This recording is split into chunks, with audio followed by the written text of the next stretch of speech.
missing someone.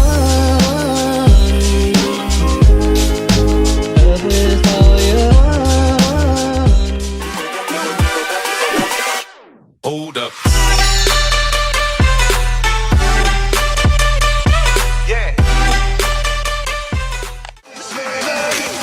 Hi everyone! Welcome back to my channel. It's me again, Divine. Today's video will be an updated what's on my Kikay kit or what's on my makeup bag video. I'll be sharing with you kung ano yung laman nitong aking Kikay kit. So, meron na akong video nito last year yon nung nasa Singapore ako. I filmed that one. If you wanna watch my first what's on my makeup kit video, you can watch it. After this video, I'll be putting the link down below or in the I button around here. So, basically guys, what's inside this makeup kit is hindi yung mga ginagamit ko for everyday. Yung iba lang nandito. I don't need to bring my makeup kit everyday.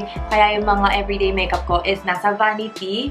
And yung mga nakalagay dito is yung mga pang-travel or mag-overnight. Andito yung mga makeup na yun. Basically guys, yung mga products na nandito is more on long-lasting products. Kasi nga, ito yung ginagamit ko for travel or kapag umaalis ako talaga. And kailangan ko ng mga products na mas may oil control and mas maglalast long sa aking face dahil nga super oily ng face ko. Pero guys, yung iba ko mga makeup na pang everyday, minsan nilalagay ko lang dito, sinushoot ko dito kasi nga, minsan, yun at yun pa din ang ginagamit ko na mga makeup. If you already watched my What's on my makeup kit last year, mapapansin nyo na ito pa rin yung aking makeup kit and hindi ako nagpalit kasi okay pa naman siya and I super love this one kasi ang daming malalagay dito and this is a gift from my husband.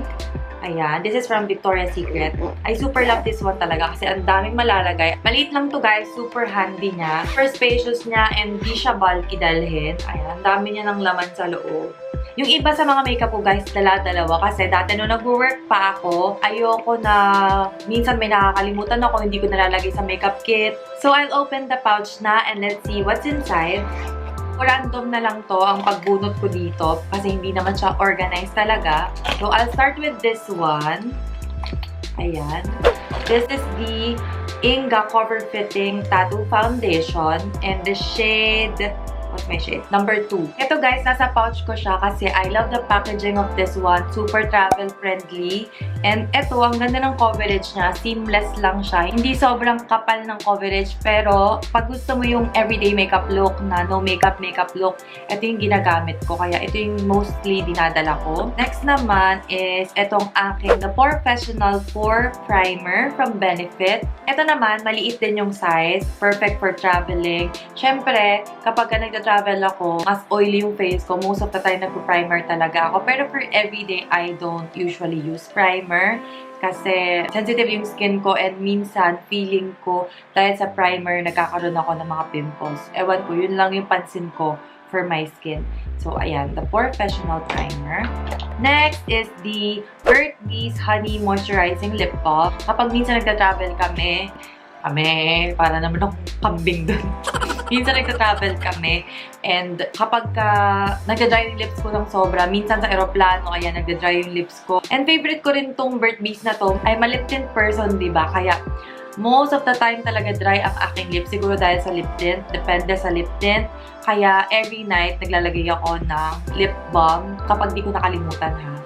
And itong lip balm na to is yung variant niya is yung honey. I don't like the smell of this one. Mas gusto ko yung berry ata yun. Pero ayun, dinadala ko na lang siya. Next naman is the Big Cover Pot Concealer from Etude House. I'm in the shade beige. Ito naman para sa aking mga sumpa. Syempre, alam mo na, hindi natin alam kung kailan maglalabasan ng mga pimples dyan. And ito talaga yung ginagamit ko, especially sa mga dark spots ko.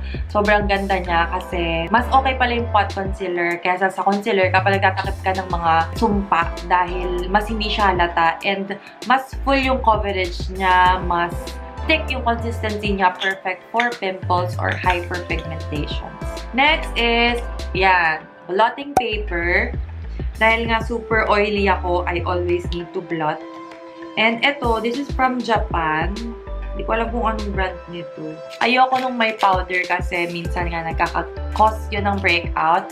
Ganyan lang yung itsura niya. Pink din. I love the color. Ang tagal na nitong blotting paper na to, pero hindi naman siguro nag-expired to, diba? This naman is my eyelash curler. This is from Nichido. Lagi ko itong binabanggit sa ibang videos ko kasi I super love this curler. Next is the Nars Radiant Creamy Concealer. Ayan, dahil nga kapag travel ako, I need products na maglalast long sa aking face and itong Nars is perfect for that. Maganda yung coverage nito for the under eyes and minsan naman, ito yung ginagamit ko for my base makeup. Next is the mascara. And ang nanditong mascara ngayon sa aking pouch is the Fashion 21 Double Up Mascara.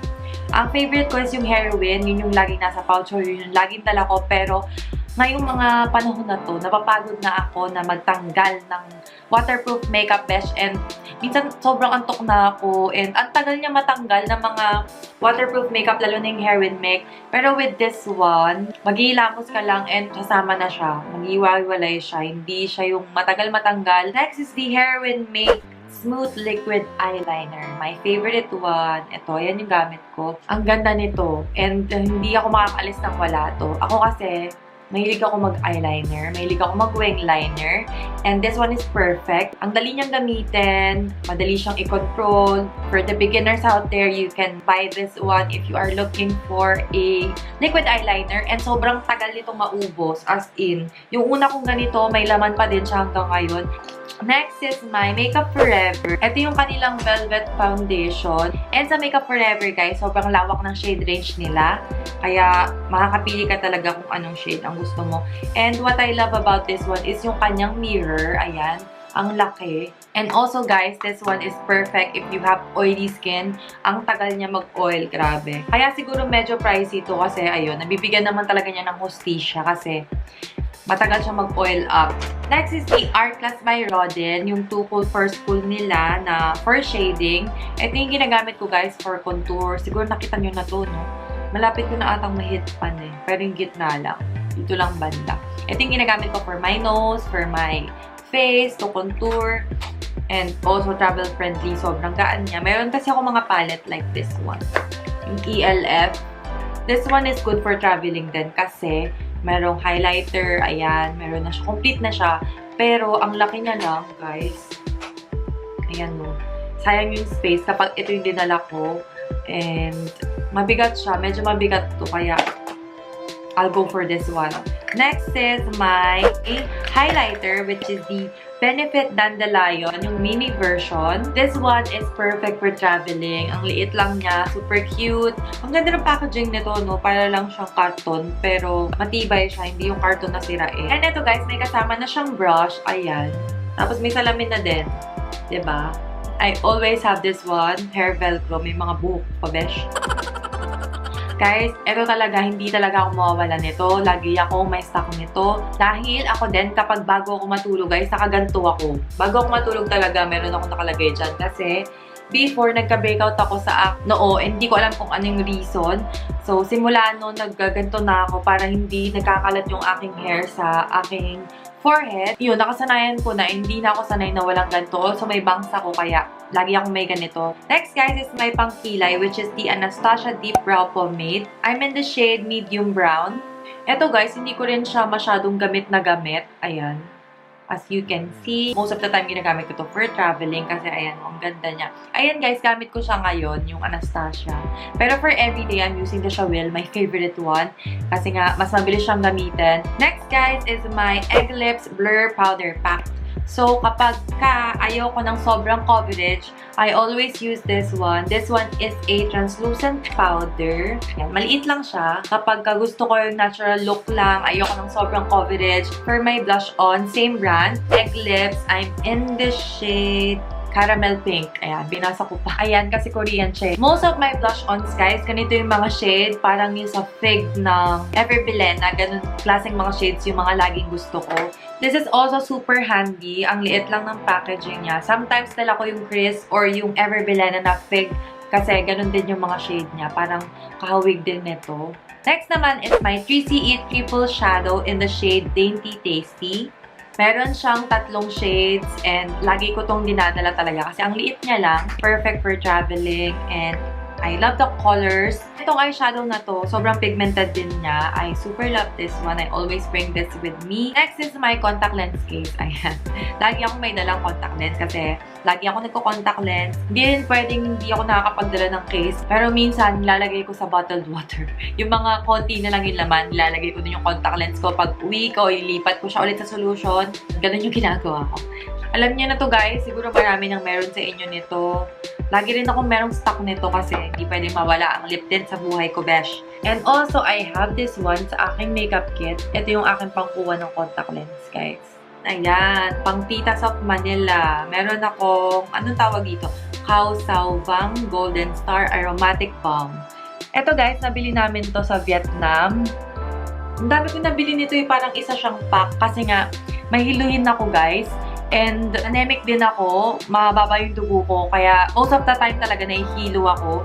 And kapag nag-aamoy ako nito or white flower, ayan, mas nagiging okay ako. Pag nagbabiyahe din, nahihilo din ako minsan, ewan ko kung bakit. Hindi pwedeng wala akong ganito guys. Next is this one. This is a brush from 𝙬𝙤𝙡𝙡𝙡, pero I like this one kasi convenient siya dalhin. This is for blush on. Ayan, ang ganda lang ng ano, maliit lang siya. Kasyang-kasya to sa bulsa mo or maliliit na bag. Konti na lang guys, ayan. Next one is my lip gloss naman. Ito yung Beauty Lip Coat from 𝙗𝙤𝙡𝙀𝙀. Nasabi ko na ata sa video ko before na I started to love lip gloss.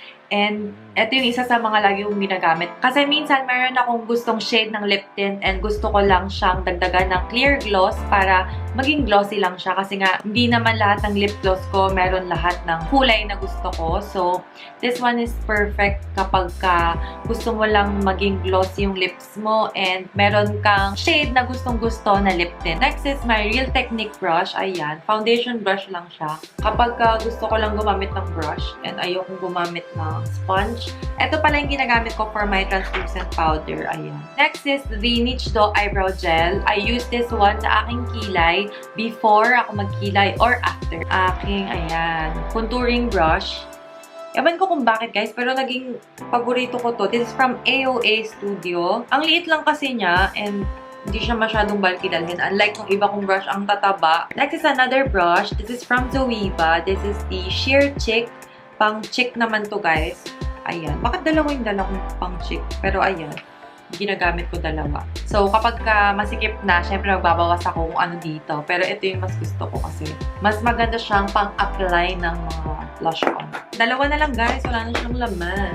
Ito naman guys, ayan ang aking brush. Kasi pag umorder kayo ng eyebrow pomade na Milani brand, may kasama na siyang brush. And ang ganda ng brush nito guys, sobrang ano niya, precise talaga siya for kilay. Kaya marami ako nito kasi marami din ako nabili na Milani na pomade kasi ayan o, mayroon pa akong ganito. Siguro mga 5 yung ganito ko or 4 na ganito. Next is etong aking eye drop. This is the 𝙬𝙤𝙡𝙡𝙡. Ang sarap dito sa mata guys kasi most of the time naka-contact lens talaga ako and minsan kailangan kong i-refresh yung mata ko and kapag namumula yung mata ko, kapag ito yung ginamit ko, matatanggal talaga yung pamumula ng mata nyo. Parang few seconds lang mawawala na siya kapag may redness kayo. Minsan kasi diba pag madumi yung contacts, hindi nalinis ng maayos and nalagay mo na siya, mag-start na siyang mag-red kahit linisin mo na yung contact lens mo ulit, red na yung mata mo and gamit ka lang nito, mabilis lang siya. So ayan guys, wala na siyang laman and kailangan ko na rin ata itong labhan. So that's it guys, yun na yung laman ng aking mga makeup kit. From time to time, pinapalitan ko din kung meron akong mas gustong product, ayan, nagpapalit ako and pinagkakasya ko lahat dito. So that's it for this video guys. Ayan na, napakita ko na sa inyo kung ano yung mga laman ng aking makeup kit and sana nakatulong tong video na to. Kung meron kayong mga video suggestions or recommendations, please comment down below. Don't forget to subscribe to my channel for more videos like this. Please follow me on my Instagram account din kung di nyo pa ako napafollow. Thank you so much guys and I hope to see you on my next videos. Bye!